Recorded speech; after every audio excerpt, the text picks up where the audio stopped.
Let's get real. We live in a world where so many people are hiding behind masks, the fake smiles, the hollow compliments, the polite nods, all designed to keep things nice on the surface while hiding the truth underneath.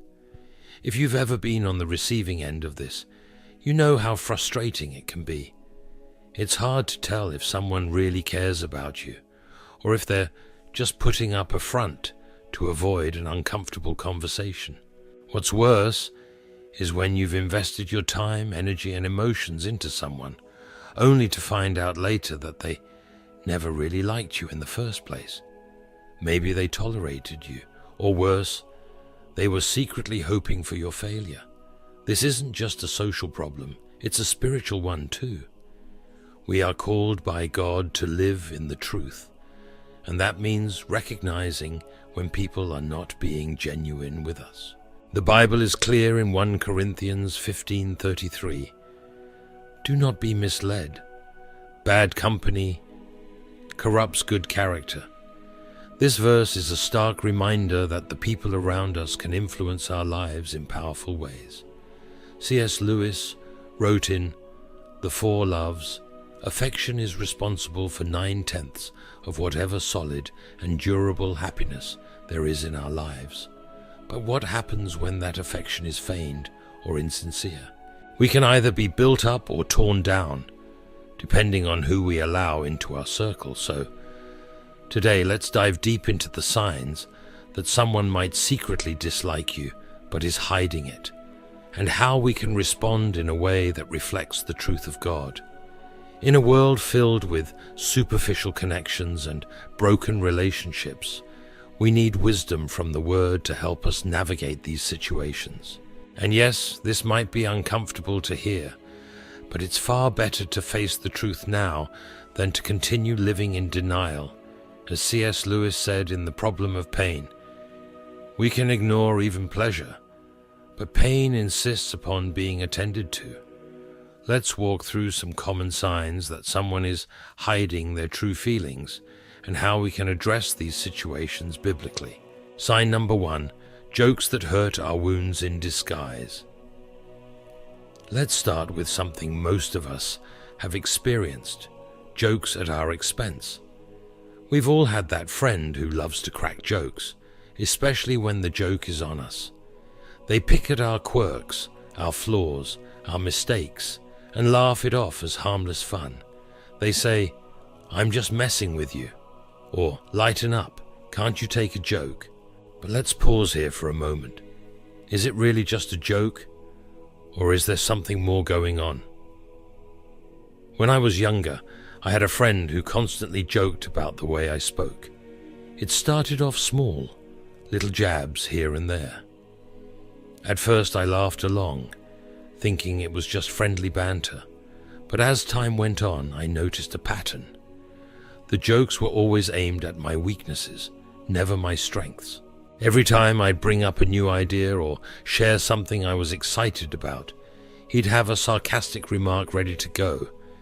It chipped away at my confidence. This isn't an isolated experience. Today we see it everywhere.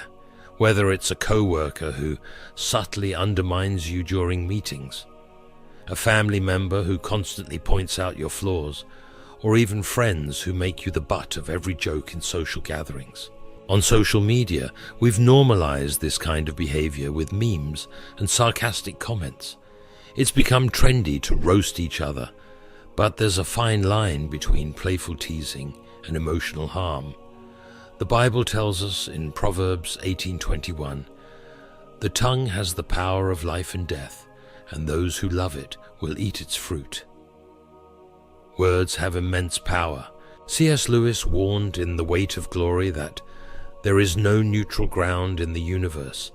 Every square inch, every split second is claimed by God and counterclaimed by Satan. When people constantly joke about your flaws, it's more than just teasing. It's a subtle way to assert control or dominance over you. And here's the hard truth. People who consistently joke about your flaws aren't doing it out of affection. They are testing the waters to see how much disrespect you will take. It's a subtle form of manipulation. This is especially common in relationships where someone feels threatened by your strengths.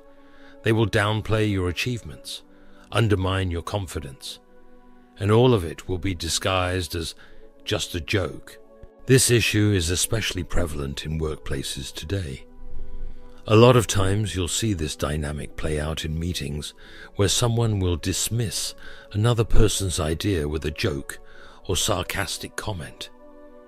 Instead of engaging in meaningful dialogue, they'll throw in a zinger that undermines the other person. It's a subtle way of maintaining control over the group without appearing aggressive. But here's what the Bible teaches us. Ephesians 4:29 says, "Do not let any unwholesome talk come out of your mouths, but only what is helpful for building others up according to their needs, that it may benefit those who listen." True friends, true colleagues, and true family members don't tear you down with their words. They build you up. C.S. Lewis emphasized the importance of kindness in words and actions, stating in Mere Christianity, "Do not waste time bothering whether you love your neighbor. Act as if you did." If someone's humor is constantly making you question your value, it's time to set boundaries. We have to stand up for ourselves when a joke crosses the line. It's not about being overly sensitive. It's about honoring the dignity God has given each of us. And if that means losing a few friends or creating some uncomfortable moments, so be it. Your peace and self-respect are worth far more than someone's idea of humor. Sign number 2. Backhanded compliments are hidden criticisms. Let's move on to another red flag. Backhanded compliments. You know the type. Someone says, "You're actually pretty smart for someone who never went to college." Or, "Wow, you look nice today. I didn't expect that from you." On the surface, it seems like a compliment, but there's always that sting that makes you pause. It leaves you questioning whether they were really praising you or subtly criticizing you. This is a form of passive aggression that's rampant in today's culture. In a world where direct confrontation is often avoided, people have learned to be subtle with their negativity. Backhanded compliments are designed to make you feel smaller, while allowing the person giving them to maintain a veneer of politeness. I remember a time when I was proud of a project I had completed at work. I had poured hours of effort into it, and when I presented it, a colleague said, "Wow, this is actually really good." Considering how inexperienced you are, that compliment stuck with me. I wasn't sure whether to feel proud of my work or to focus on the jab about my lack of experience. It left me feeling both confused and a little hurt. In our social media-driven world, backhanded compliments are all too common. You'll see them in the comments section of almost any post where someone is achieving something. "Oh wow, I didn't think you had it in you," or "You're actually doing well for someone like you." These comments are more about the person giving them than the person receiving them. They come from a place of insecurity and jealousy. James 3:16 reminds us, "For where you have envy and selfish ambition, there you find disorder and every evil practice." People who give these backhanded compliments are often envious of your progress, your talents, or your confidence. C.S. Lewis wisely noted in The Great Divorce that hell begins with a grumbling mood, always complaining, always blaming others, and in many cases, backhanded compliments stem from that very same internal dissatisfaction. Here's the hard truth. You don't have to accept these kinds of comments. You are under no obligation to pretend a backhanded compliment is a genuine one. Instead, ask for clarification. Respond with something like, "Thanks, but what do you mean by that?" This forces the other person to confront the hidden negativity in their words. Often it makes them uncomfortable because they weren't expecting to be called out. As Christians, we are called to be encouragers. Ephesians 4:15 tells us to speak the truth in love. Our words should lift others up, not tear them down, even subtly. If someone's compliments are leaving you feeling smaller or more insecure, it's time to reevaluate the relationship. Sign number 3, the pain of being subtly excluded. Now let's talk about something that's incredibly hurtful, being excluded. Have you ever found out that a group of your friends or colleagues made plans without inviting you? Maybe you saw pictures on social media of an event you would have loved to attend, but you never got the invitation. When you confront them, they shrug it off with, "Oh, we thought you were busy," or "It was just a last-minute thing." Being excluded stings, but it's even worse when it's done subtly, without explanation. You find yourself questioning your worth, wondering why you weren't included. It can leave you feeling like an outsider in your own circle. I remember a time when I experienced this firsthand.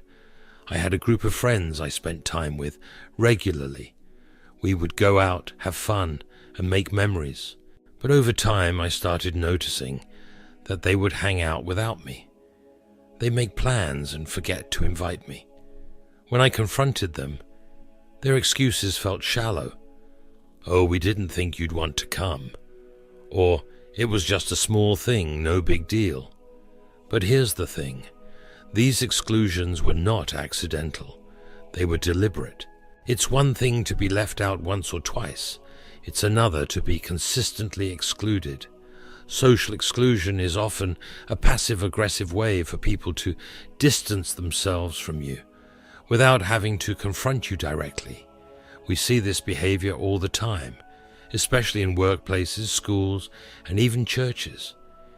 People form cliques, and if they decide you don't fit in, they start leaving you out of plans. Sometimes they'll even do it on purpose to send a message. You're not as valued as you thought. But Jesus modeled a different kind of relationship. In Luke 14:13 verses 14, he tells us to invite the poor, the crippled, the lame, and the blind to our gatherings, not just those who can repay us. Jesus didn't exclude people based on their social status or perceived value. He welcomed everyone to the table, and as his followers, we are called to do the same. C.S. Lewis echoed this sentiment in The Four Loves, where he wrote, "Friendship is born at that moment when one person says to another, 'What? You too? I thought I was the only one.'" True friendship is inclusive, inviting others into a space of love and acceptance. If you find yourself being excluded, don't be afraid to speak up. Ask, "Why wasn't I invited?" It might be an uncomfortable conversation, but it's necessary. True friends will make room for you, not shut you out. And if they're not willing to include you, it might be time to find new relationships where you are valued and appreciated. Sign number 4, when they're only busy for you. One of the most common excuses people use when they're trying to distance themselves from you is, "I'm just so busy." How many times have you heard that from someone, only to see them hanging out with other people or posting on social media about their latest outing? Being busy is the perfect cover for someone who wants to avoid spending time with you without directly confronting you. In today's fast-paced world, everyone is busy. We all have work, family, and responsibilities. But the truth is, people make time for what they care about. If someone is constantly too busy when it comes to you, it's not about their schedule, it's about their priorities. I once had a friend who would always tell me they were swamped at work and couldn't hang out. But then I'd see them on social media, hanging out with other friends, going to events, or just having a good time. At first I shrugged it off, thinking they really were busy. But over time it became clear they just didn't want to make time for me. This is a hard truth to swallow, but it's something we need to face. People will always make time for what matters to them. If they are consistently unavailable when it comes to you, it's because they've chosen not to prioritize your relationship. Jesus tells us in Matthew 6:21, "For where your treasure is, there your heart will be also." If someone treasures their time with you, they will make it a point to spend time with you. C.S. Lewis reflected on this in the Screw Tape Letters, noting that the safest road to hell is the gradual one, the gentle slope, soft underfoot, without sudden turnings, without milestones, without signposts. We must recognize when someone's neglect of a relationship is not sudden, but a slow, steady distancing. We all have busy lives, but true friends make the effort to stay connected, even in small ways.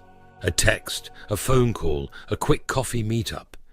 These are the little things that show someone cares. If someone is only busy when it comes to you, they're sending a clear message about where you stand in their life. Don't waste your time chasing after people who aren't willing to invest in you. Your time and energy are too valuable for that. Sign number 5, avoiding physical contact, a sign of distance. Let's talk about something that might seem small but speaks volumes. Physical contact, whether it's a handshake, a hug, or even sitting close to someone. Physical touch is a way we connect with others. When someone goes out of their way to avoid touching you, it's a sign that they're uncomfortable around you. I had a colleague who always seemed to flinch whenever I reached out for a handshake. At first I thought I was imagining it, but then I noticed they were perfectly fine hugging or shaking hands with others. It wasn't long before I realized that their avoidance was more than just a quirk. It was a deliberate effort to keep me at a distance. In relationships, physical touch helps build trust and connection. When someone consistently avoids even casual touch, they're sending a message that they're not comfortable with you. Romans 12:10 tells us, "Be devoted to one another in love. Honor one another above yourselves." If someone is avoiding physical contact, it may be time to address what's going on beneath the surface. Avoiding physical touch is often a symptom of a deeper issue. It could be that the person is holding back emotionally or doesn't feel close to you. Either way, it's a sign that something is off in the relationship, and it's worth addressing. Sign number 6, when they disappear in your time of need. There's a saying that goes, "You know who your real friends are when the going gets tough." Nothing tests the strength of a relationship like a personal crisis. When you're going through something difficult, you expect your friends to be there for you. But what happens when they vanish just when you need them the most?